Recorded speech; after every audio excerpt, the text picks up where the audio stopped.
So on this beautiful day, I am standing here with Rachel in the International Rose Test Garden, and we are going to be talking about something that I've never talked to anyone here before myself about, but it's the propagation of roses.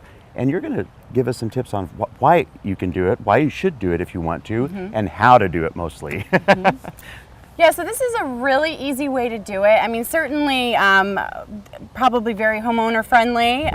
Anyone can do this. I know sometimes when you move away, you want to take that special rose with you, but you know, digging up that whole plant is tough, so why not take a cutting? This is perfect for science experiments, for kids and that type of thing. So if you want, I can give you a little demo if you'd like. I would love a primer on this, yes. So we're actually going to take, vegetative cuttings, which means the actual leaves. And one thing I want to also point out is these are actually going to be on their own roots, meaning they're not budded to a rootstock. So most roses are budded to a rootstock that is not the rose that's usually Dr. Huey. So it's a different rose than what you see. Right. And for my own clarification, let me make sure if you're saying budded, you mean, is that what I used to call grafted? Yes, okay. That's exactly right. So the rootstock is not this rose. Exactly. And the benefit of that is it just creates a more vigorous plant. Okay. But if you have like a climate that's really harsh winters, you know, I'm from back east in Philadelphia, and oh man, we just had a bad winter last year. Yeah. So a lot of times it dies back and you're getting Dr. Huey, one of the rootstocks. You won't get that rose. But absolutely. If it's on its own roots, no matter what happens, if it comes back, it'll come back. It'll come back as that, absolutely. That makes sense. So just want to clarify that. So this is just a really easy way. All you really need is you need a plastic bag, a Ziploc bag, and just fill it up with the soil. Anything nothing specific. And so I'm going to ask your help here. I will be the helper. All right. So I have some water, and the most important thing is to keep it moist. So what I'm going to do is I'm going to pour some water in there. And then I'm going to actually shake it up a little bit. Oh, okay. So now, give it a little shake and dance. I'm assuming that you don't want it floating in water. You're just moistening the soil. Just moistening it up. Yeah. So you see how it's fogging up right here? It's kind of humid. So it's creating kind of like a greenhouse effect. Right. So what we're going to do is we're actually going to take our cutting. Let's see, is that moist enough? Yeah, that's just fine. And I'm going to take, I'm actually going to pick it at a cutting that has just bloomed, kind of like you would deadhead it.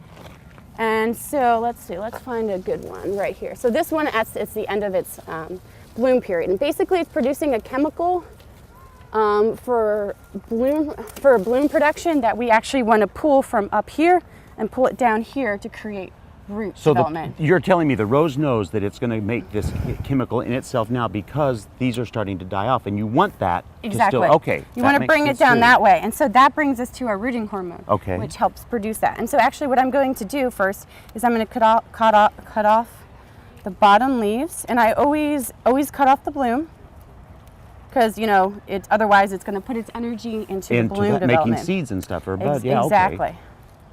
So I'm going to... And I always find it works best if you just leave a little bit of foliage at the top. Okay.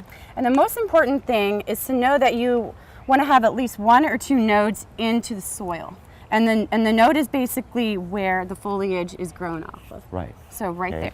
All right, and we're going to start with the two nodes, and I'm just going to take my rooting hormone to kind of get it? Aid it in its production. This is actually a little gel that comes in all sorts of different forms, and you can just get it at your local garden center. So you're just tapping the particles. Yeah, you actually less is more. Okay. So you kind of don't want too much, so you kind of want to put off the excess. You might have noticed that there are powders out there, so that's probably typically what you see.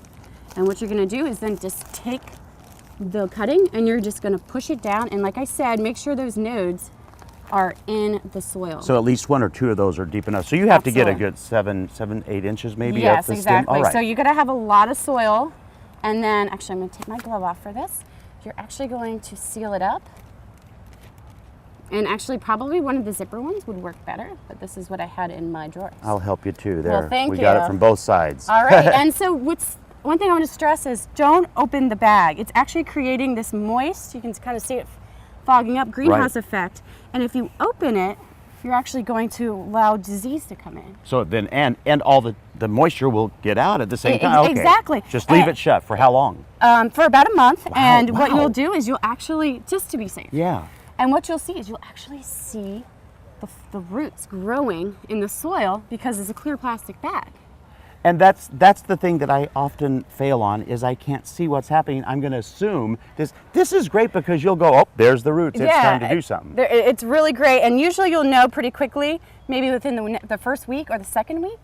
And if it dies, then you know your cutting didn't take. Yeah. But basically, if it's 2 weeks and it's still green, the foliage is still green, more than likely it's going to take, and then you'll just start seeing that root. So then, Rachel, this might seem like a silly question, but where do the roots come from? The bottom? Is that They're actually going to come from the nodes. where the leaves grow from? Yeah, Oh, okay. exactly. That's why you have to be in the soil. And then Roots. once that root starts, you just open it up and plant it into like a pot or something to Yep. help it grow on. That's easy. Yep, right? Wow. Really It easy is to do. very easy. So there, you know, I can't believe how easy this was. When they said we're going to propagate roses, I thought, oh, are we going to be in a structure somewhere? No, this was simple. It's something we can all do. You can do it with your kids, and you can teach them even about the beauty of science in roses. Always a pleasure being here with you. Thank you, Rachel. Absolutely. Thank you. Thank you for coming. You're welcome.